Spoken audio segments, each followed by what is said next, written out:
तो दोस्तों आप सभी को एक बार पुनः स्वागत है आपके इस प्यारे से YouTube channel SLD educational academy पर। चलिए दोस्तों आज हम लोग आगे की ओर बढ़ते हैं और देखते हैं जो आपका क्वेश्चन नंबर 4 है वो क्या बोल रहा है। इससे पहले लेक्चर की अगर बात किया जाए दोस्तों तो उसमें हम लोग क्वेश्चन नंबर जो आपका 3 था उसे हम लोग कंप्लीट किए थे, है ना। और भी आपका जो क्वेश्चन है वो सभी क्वेश्चंस को हम लोग कंप्लीट किए हैं और लेक्चर में आप लोग वो सभी लेक्चर को नहीं देखे हैं तो आप लोग देख लीजिए, क्योंकि आपके एग्जाम से रिलेटेड जितने भी आपका मोस्ट इम्पॉर्टेंट क्वेश्चंस है वो सभी क्वेश्चंस को यहाँ पे डिस्कस किया गया है ना। तो आप लोग जो है देख लीजिएगा। और आपको मैं बता दूं दोस्तों कि ये जो आपका लेक्चर है थोड़ा सा आपका लॉन्ग होगा, है ना, क्योंकि आपका जो है वो इस प्रकार से अगर एक दो क्वेश्चंस करके पर वीडियो में हम अगर देंगे तो आपका जो है वो क्वेश्चंस कंप्लीट नहीं हो पाएगा और लेक्चर बहुत सारा हो जाएगा, है ना। तो आप लोग थोड़ा सा पेशेंस के साथ कंटिन्यू हमारे साथ बने रहें और वीडियो को स्किप नहीं कीजिएगा, क्योंकि आपके लिए बहुत ही इम्पोर्टेंट ये है वीडियो, है ना। आपका जो एग्ज़ाम होने वाला है एंटरप्रेन्योरशिप का, इसके लिए जो है वो बहुत ही इम्पॉर्टेंट है, क्योंकि इससे बाहर आपका एक भी क्वेश्चंस नहीं आएगा, है ना। तो आपको क्या करना है दोस्तों कि थोड़ा पेशेंस के साथ वीडियो को कंटिन्यू वॉच करना है बिना स्किप किए हुए, है ना। तो चलिए देखते हैं आपका क्वेश्चन नंबर 4 क्या बोल रहा है। देखिए यहाँ पे बोला है कि भारत में बौद्धिक संपदा के अधिकारों से आप क्या समझते हैं, है ना, उसके बारे में आपको व्याख्या करना है। देखिए दोस्तों यहाँ क्वेश्चन नंबर जो 4 है वो क्या बोला है, देखिए बोला भारत में बौद्धिक संपदा अधिकारों से संबंधित कानून की व्याख्या करें, है ना। यानी कि आपको जो बौद्धिक संपदा अधिकारों से रिलेटेड यानी कि उससे संबंधित जो कानून है उसके बारे में आपको व्याख्या करना है। सबसे पहले यहाँ पे देखिए दोस्तों इसका सही उत्तर क्या होगा। यहाँ पे आपका यहाँ नीचे आंसर दिया हुआ है, आप लोग इसे समझने का कोशिश कीजिएगा। भारत में बौद्धिक संपदा अधिकारों को संरक्षित रखने के लिए यानी कि संरक्षित करने के लिए कई कानून बनाए गए हैं, है ना। ये कानून जो है वो बौद्धिक संपदा के उत्पादन, उपयोग या संरक्षण के मामले में जो है वो महत्वपूर्ण निर्देश प्रदान करती है, ठीक है, दिशा निर्देश जो है वो प्रदान करती है।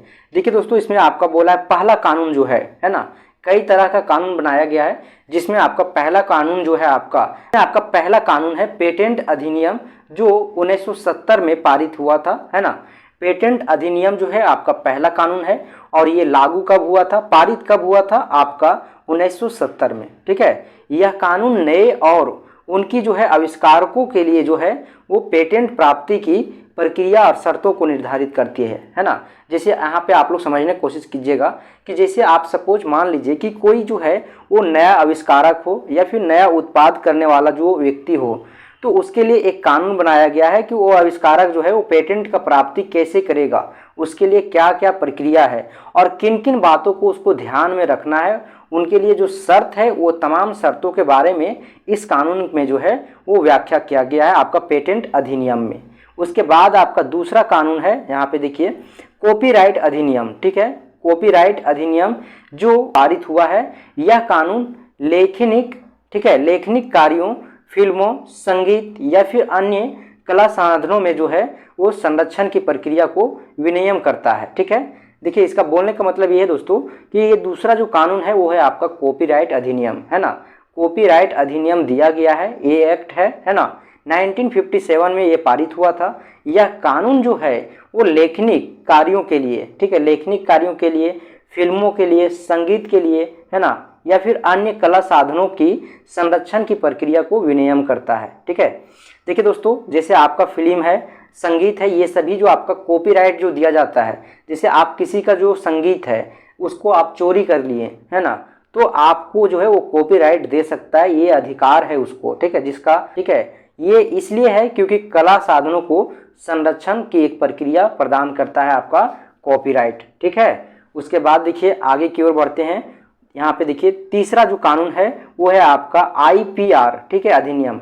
IPR अधिनियम जो है वो 2005 में प्रभावी रूप हुआ, है ना, 2005 में प्रभावी हुआ। यह कानून जो है वो क्या करता है, ब्रांड, जीवनी या डिजाइन के आविष्कारकों की संरक्षा करता है। यानी कि जो है वो सुरक्षा प्रदान करता है। जैसे कोई कानून हो गया, ये कानून जो है वो कोई ब्रांड हो गया, जीवनी हो गया, ठीक है, या किसी का डिजाइन है, डिजाइन के जो आविष्कारक हैं उन लोगों को सुरक्षा करता है, ठीक है। इन कानूनों के माध्यम से वैज्ञानिक, आध्यात्मिक और सांस्कृतिक आविष्कारकों को सुरक्षित किया जाता है, संरक्षित किया जाता है, जिससे समाज को उनके लाभ मिल सके, ठीक है। इसके अलावे देखिए, इसके अलावे जो है ये कानून नए आविष्कारकों को प्रोत्साहित करता है, नए सोच और नए विचारों को बढ़ावा देता है ना। उसके बाद देखिए दोस्तों, कानून के पालन से बौद्धिक संपदा के अधिकारों का जो है वो प्रत्येक व्यक्ति या संगठन, है ना, किसी भी व्यक्ति और संगठन का जो है वो अपना हिस्सा जो है वो लेता है, ठीक है, जिससे नवाचार और संवर्धन के क्षेत्र में विकास करता है, ठीक है, विकास होता है। ये है आपका क्वेश्चन नंबर 4। उसके बाद देखिए क्वेश्चन नंबर 5 क्या बोला है, यहाँ पे बोला है सहकारिता को परिभाषित कीजिए और इसके गुण दोष को व्याख्या कीजिए, ठीक है। सबसे पहले आपको सहकारिता को परिभाषित करना है कि सहकारिता होता क्या है। उसके बाद इसका गुण और दोष यानी कि एडवांटेज और डिसएडवांटेज के बारे में आपको बताना है ना।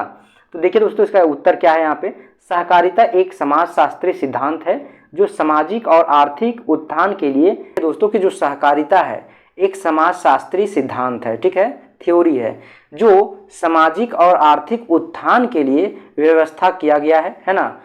ये जो है एक विशेष श्रेणी, एक विशेष रूप से प्राथमिकता देता है। इसका मूल मकसद होता है सदस्यों के हित को प्राप्त करना, सामूहिक लाभों को बढ़ाना, सामाजिक न्याय को दिलाना, ठीक है, दिलाकर स्थापित करना।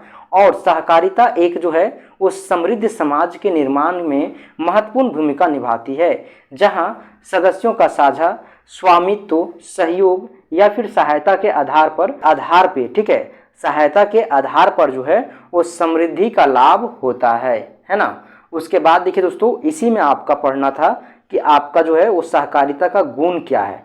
तो देखिए सहकारिता के गुण में आपका समृद्धि, सामाजिक और समानता और स्वावलंबन और सहयोग होते हैं, है ना। इसके माध्यम से सदस्यों को अधिक नियंत्रण या फिर स्वायत्तता का अनुभव महसूस होता है, ठीक है, या अनुभव होता है। यानी कि यहाँ पे बोलने का मतलब ये है दोस्तों कि इसके माध्यम से जो है, सहकारिता के माध्यम से जो है वो क्या होता है, समृद्धि होता है, सामाजिक समानता होता है ना, समाज में सभी के बीच जो है वो समानता का ये होता है, स्वावलंबन होता है, सहयोग होते हैं, है ना। इसके माध्यम से जो है वो सदस्यों को अधिक नियंत्रण या फिर स्वायत्तता, है ना, स्वायत्तता का मतलब है कि अपनापन महसूस होना, ठीक है, अभाव होना, जिससे उनका आत्मविश्वास क्या होता है, मजबूत होता है और सामाजिक सहभागिता बढ़ता है। सहकारिता जो है वो उत्पादन, बिक्री और वितरण के क्षेत्र में न्याय और संवेदनशीलता को स्थापित करती है, जिससे जो है वो अनुभवशीलता और समर्थन मिलता है। हालांकि सहकारिता के गुणों के साथ साथ कुछ दोष भी जुड़े हुए हैं, जैसे कि आपको यहाँ पे दोष पढ़ना था और उन दोषों के बारे में भी देखेंगे कि सहकारिता का जो है वो एडवांटेज यानी कि जो उसका गुण है उसके साथ डिसएडवांटेज यानी कि जो उसका दोष है वो क्या क्या है।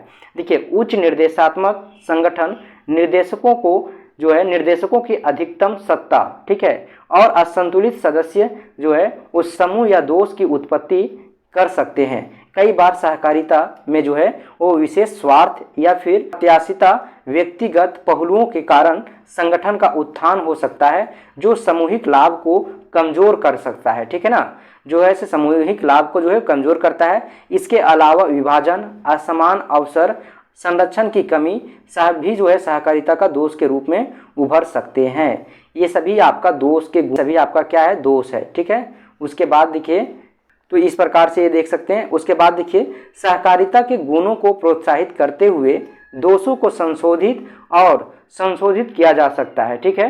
देखिए यहाँ पे बोल रहा है कि सहकारिता के गुणों को प्रोत्साहित करते हुए जो उसका गुण है ना, उस गुणों को प्रोत्साहित करते हुए, प्रमोट करते हुए दोषों को संशोधित किया जा सकता है, ताकि सहकारिता समाज के लिए वास्तविक और सुसंगत विकल्प के रूप में साकार हो सके।